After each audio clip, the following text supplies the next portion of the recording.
Well, thank you very much for having me. Yes, this was the most recent statement by President Trump after the notification about the death of some of the soldiers, American soldiers. But we know that just in the day before, recent day, he's also said that he had been in touch with the Iranians or that he was willing to be in touch with them and negotiating with them. So I think there's some ambiguity in what the ultimate goals of the administration are and how long that's going to take. And I think that as the costs start to rise, we could see perhaps a move to try to shorten the amount of time that the operation is taking. Well, clearly there was a decapitation strategy of trying to take out some of the most prominent leadership of the Iranian government. And we know, of course, now we've heard that we do have the death of the supreme leader, Ali Khamenei, as long as with some of the top military leaders and others, defense minister as well.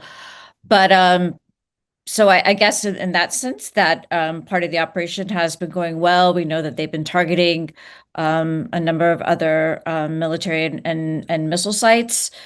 Um, but I guess the ultimate question is what is the final goal of the campaign? And if the goal is regime change, we know that the Iranian government has been able to sustain, I guess, its operations and to increase damage in the region and to replace those leaders or in the process of replacing them.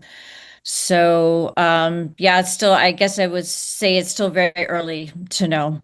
I'm not sure we can say that it's clear because I think we are hearing a number of different things from the Trump administration. I think it's a little bit more clear from the Israeli side that they are seeking regime change, while the Americans and the Trump administration have said that. At the same time, they've been quite unclear about exactly what would be acceptable in that sense, how that would be carried out. And there has, as I mentioned, been some implication that they've been willing to talk to the government. So I don't think it's completely clear that's the ultimate goal, or not consistently. It hasn't been the ultimate goal. In terms of regime change, I think they were rather curious. One was just that perhaps under the pressure of this campaign, that the Republican Guard, presumably, and the armed forces in Iran would just turn over their weapons to the public. That would be one way that we would have a transition in government. He also mentioned sort of the Venezuela model, in which basically they would find an alternative leader who would be willing to work with the American objectives and work pragmatically with the United States without having to replace all of the people working underneath that. And I believe the third option was something sort of in between the two. But of course, as you can hear from the very first one, these aren't very practical ones, or it's not exactly sure how you would get to that sort of solution. So I think we're still in a situation where they're trying to decapitate their Israel leadership, keep a lot of intense military pressure on the government, and to see sort of what shakes out of that. Yes, obviously it's of a concern. I think there was a lot of hope that Hezbollah would stay out of the current campaign and that it would be much more focused on Iran. Um, but now we can see you're exactly right that we're seeing an expansion into Lebanon as well. The Israelis say that they had made arrangements for this and that they were prepared to work a multi-front, but this is, of course, just spreading the costs and damage of this campaign geographically. And you know, I think there's a big level of uncertainty. Um, there's the hope that there's control here, but I'm not sure ultimately if we have, you know, control over the full spread of this conflict. Well, that is very true that the Gulf countries were supporting the negotiations, and in fact, Oman was one of the main ones. The foreign minister of Oman was mediating the negotiations.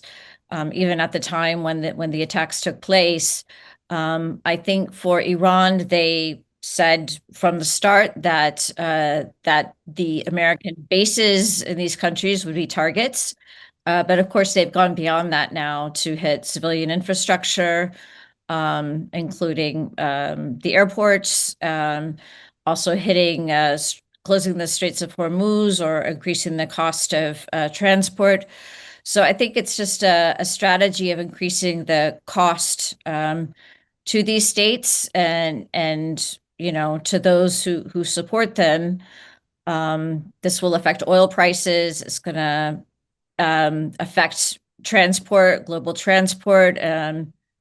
So it will increase the cost more globally and make people reflect on make it more costly to continue the war.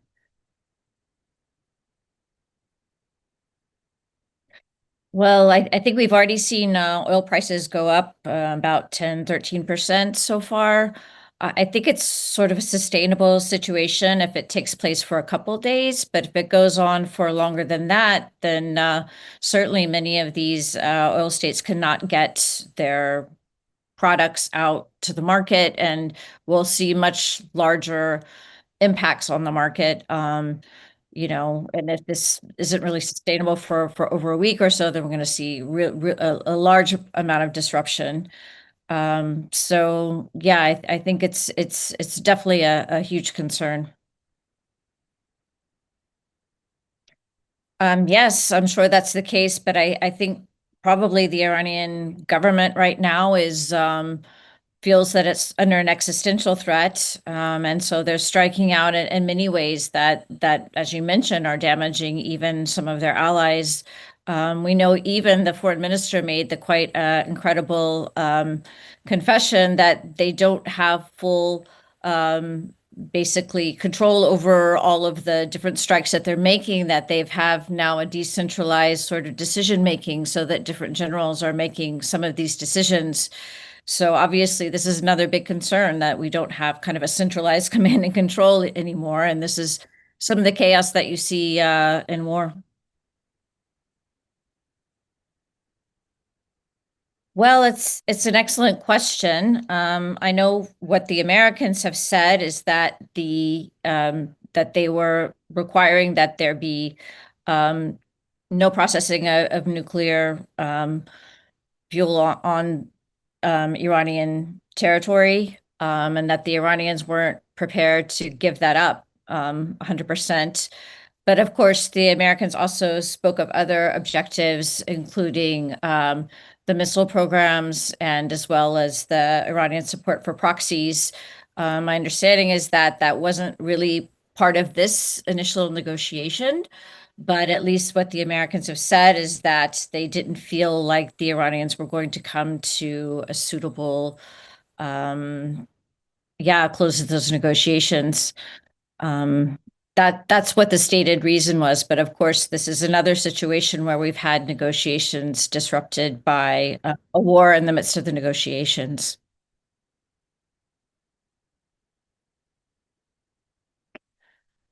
Yeah, well, I know what they've said previously, and you're right that there were attempts through the IAEA to come up with some sort of compromise that would allow the Iranians who have the right under the NPT to process nuclear fuel to be able to do that and just sort of like small symbolic sort of medical reasons, but not to process a larger amount of nuclear fuel.